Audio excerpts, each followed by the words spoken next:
Well, good morning, everybody. As I like to say, howdy there, pipe pals. That's old host, Smoking Pipe Padre. And I'm not here with my twin brother. Here with my Bari. Very special pipe in my life. Because I'm here today because I'm celebrating a whole lot of things in my life. It's a beautiful Saturday morning, getting ready to go for a walk. But I just wanted to have I had a little bit of fun with that last video. I hope most of you guys recognize those famous twins I was trying to do a rather loving parody of, because I think they're awesome guys. In fact, those guys have helped me an awful lot in my recent quest to lose weight and get in shape. We'll be talking about that in just a moment. But anyway, yeah, it's a beautiful Saturday morning here in old Northern California. I'm making this video on my old Mac, but for some reason the new camera and the old Mac just don't seem to be kind of working out too well. There's a little bit of a lag I can see going down. Anyway, I'm smoking our Bari pup I got in Minnesota about 20 some odd years ago. Yeah, going to Minnesota for me was a real personal transformation, and I really am grateful that I had God is good. I want to say that. I've had more than my fair share of second chances.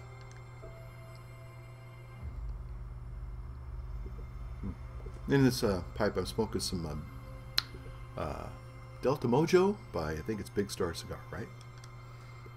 Got it from Eric and Angela. God bless you guys for watching.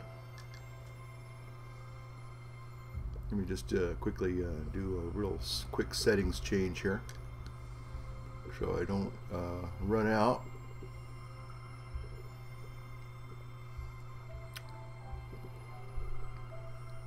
Here we go. So anyway,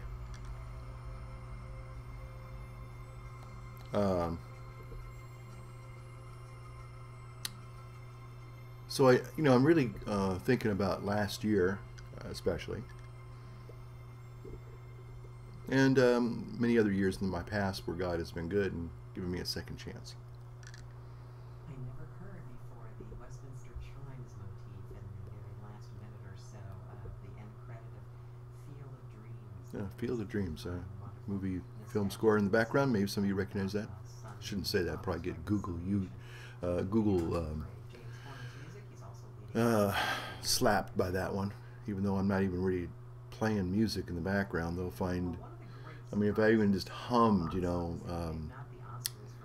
something from The Wizard of Oz, I'd probably get, a Google copyright infringement. It's ridiculous. Anyway, so anyway, I am celebrating some really significant milestones, I'd say, in my life, and I'm happy about that. Making all sorts of gains, celebrate all sorts of accomplishments. But anyway, on Thursday, today's Saturday, on Thursday of this past week, I celebrated my 1 year fitness and weight loss year goal. I mean year milestone. I should say year milestone. I still got some. I guess still got more to go, or more to lose. But I want to show you the honest results of a year of what I've been doing, because I am pretty excited. So let me just show you the basic stuff first. Relax. This isn't going to be any of those videos where they show skin. I'm not going to do that. But I will show you, if I can, some some improvement here. Now, these were the size I was wearing a year ago, last year. These are size 48s. And as you can see, hopefully you can see, this is what I was wearing a year ago on the 13th.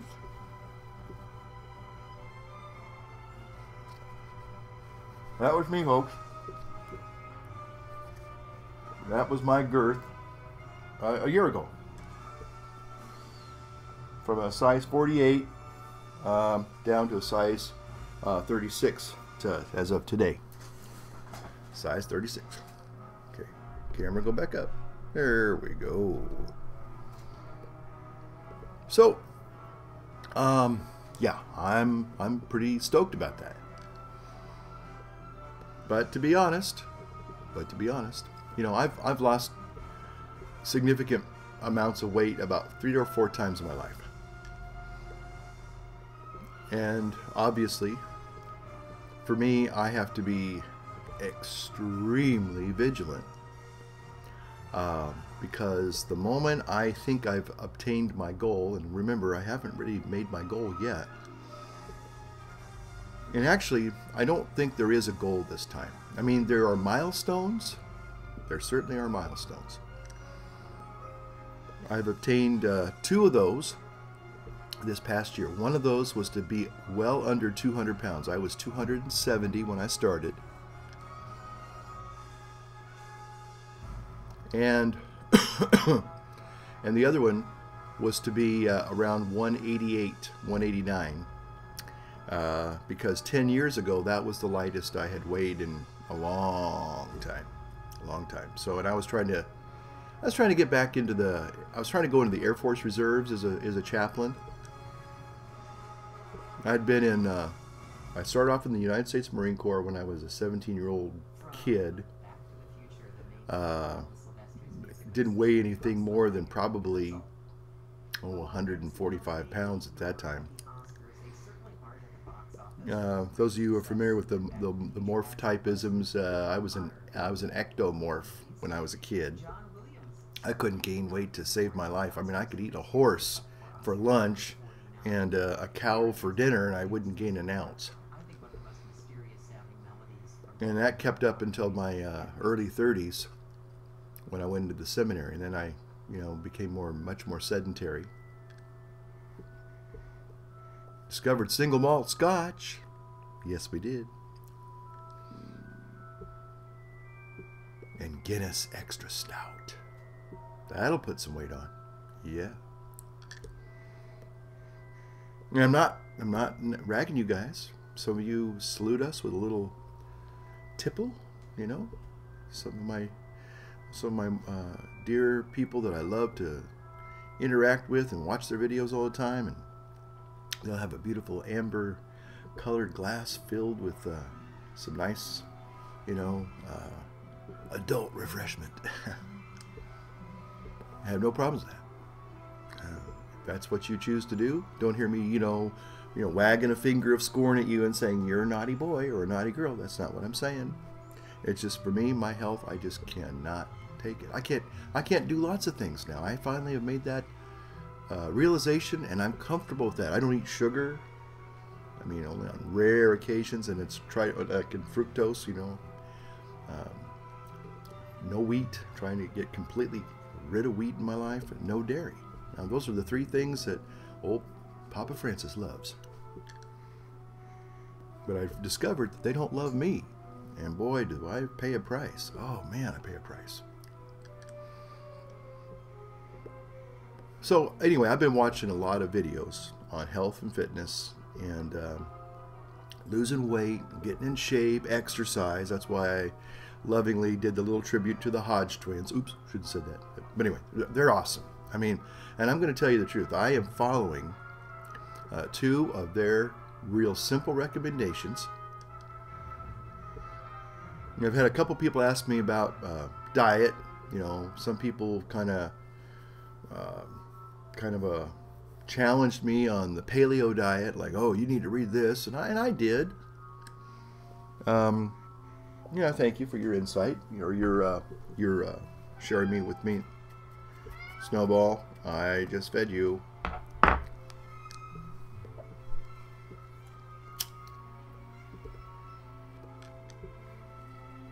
So, and what diet I'm probably following, probably a little bit more than certainly a strict paleo diet, is what I call the whole foods diet. And basically, I just try to not eat processed foods. The only thing about a paleo diet that a lot of people kind of get nervous about is they think that because it's been, you know, coined the caveman diet, that's all you're doing is eating meat. And you know, that's really not true. I don't eat hunks of meat. I eat maybe a small piece of chicken at night, or a small piece of fish last night, like I did for Friday.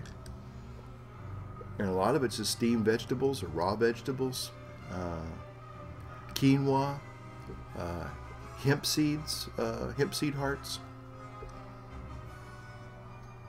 avocados.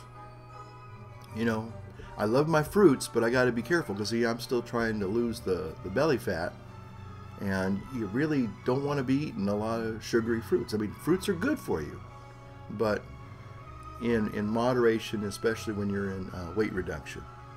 But so don't hear me say I'm just, you know, just ripping off pieces of raw meat and just eating it. You know, that's not on. That wouldn't be realistic. I mean, for me, I just don't do that. But I like baked fish, baked chicken. Try to stay away from ground beef now because of the other things that are in it, you know. Anyway, so, but what I've been watching, when I watch things like the Hodge twins, or a guy named Scooby, or I even watch some of the little gals out there, Lean Secrets, a girl named, I guess her name is Leanne or something.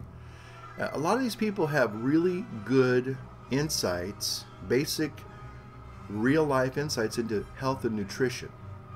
You know, you can kind of begin to put the puzzle together, and it's not, I wouldn't say it's rocket science. Now, sometimes you can get some of these guys that'll talk about how toxic sugar is, and they're microbiologists and biochemists, and they're going to be throwing a lot of stuff at you. But it's good. It helps you to think. I kind of again, I'm following a lot of different little things, but they're not exclusive. It's not like I'm, you know, like kind of like when you get into a certain way of life, you get really kind of black and white and kind of, this is what I'm doing. Now, some people do that, and hey, it works for them. But I find different things from different kind of camps. I even watch some of the little raw vegan people out there, and I think they're great. I mean, I don't know why people. I mean, granted, it sometimes it gets a little philosophical and political, and I try not to be, again, hating on people if you don't follow what I'm doing, or what you're doing is kind of like 180 degrees out from what I think I'm doing is right. You know, I mean, diet's a pretty emotional thing. And I'm sure that there are a lot of people who would just absolutely have a coronary because old Padre smokes a pipe from once in a while. But you know, part of it has to do with it's a balance. Life is an art. You know, I don't need to say that, but I just did. But it really is. And if you really think about it from that perspective, you know, to have something that you're really going to enjoy, there's going to be, you know, a little dab of this, or a little brush stroke over here, or maybe something over there, or something there, you know, kind of decorate your life with, that makes your life interesting and enjoyable. And again, the bottom line here is what I'm looking for isn't to lose another 25 pounds, or, you know, get all six-pack abs and, you know, get all ripped, you know, and making all kinds of gains. You know, that's not what I'm looking for, per se. I mean, I think it'd be kind of fun to see if I could actually not only feel good, but also even, you know, get that, so I don't look like an old 50-year-old, well, I probably look like an old 50-year-old guy, whether I want to or not. But we have some guys that are in their 60s and they're triathletes. Triathletes! Amazing. But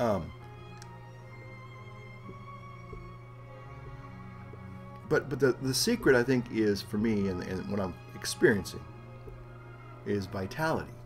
You know, vitality, or is again not just the absence of disease, as somebody said, but it's the increase of or health. Health is not the absence of disease, but it's the increase of vitality. It's both of those things. You're eliminating, you know, the bad things, and you're increasing the good things in life. You know, do you feel good when you get out of bed in the morning? You know, and to be honest with you, up until about a month ago, now I've been doing the weight loss, but I haven't been doing up until about 2 months ago. I've been walking every day and fasting. I've been doing the intermittent fasting, and again, where the Hodge twins have kind of really helped me fine tune that is the hours of intermittent fasting that I do and my cardio. There's a little cardio secret. Maybe I'll share it with you. But I'll tell you what, it works. But anyway, so I've been watching lots of videos. But again, exercise videos. But a lot of it boils down to real, true vitality.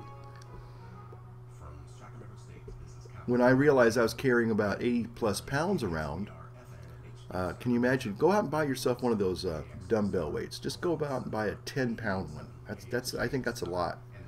And when you pick that weight up, and you realize, you know, you multiply that by how many 10 pounds you're carrying, extra 10 pounds, and you realize that 10 pounds itself is heavy. That's heavy. And if I was carrying 80 plus pounds, you know, one person said, "Gosh, that's how much my 4th grade kid weighs." And I said, "Yeah, I'm losing my outer child, you know."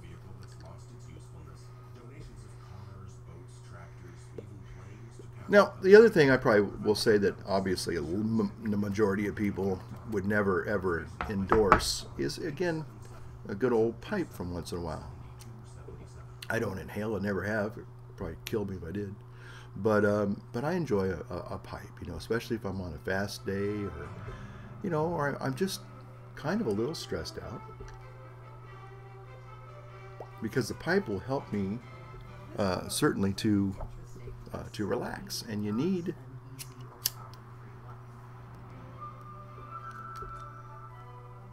rest time. You need lots of rest time. If you watch other fitness videos, you know, like the old Scooby and the Hodge twins and all those folks, they'll tell you that, you know, your rest time, that's crucial to losing fat and building muscle. So anyway, I think that, you know, after and again, it's something I you know, if I could I smoke a pipe every day if I wanted to? I probably could, but I just don't have the time, because I'm running around, going here and going there and doing this and doing that, and so most of the time, you know, if I'm smoking a pipe, I'm either doing it on camera for you all, or, you know, I am just trying to have a say. You know, maybe I'm watching a video, or, you know, I get a magazine from Pipes and Cigars, and they're showing me all the wonderful tins of tobacco and stuff, and I'm going, "Ooh, that looks good. I haven't had a bowl of that for a long time." And so I'll go, "Man, I think I'm going back. If I got a couple hours, maybe I can have a pipe now." But anyway, so there you have it. So I don't know if I answered any questions. But again, all this is just advice. So you can, you know, put that in your pipe and smoke it. See ya.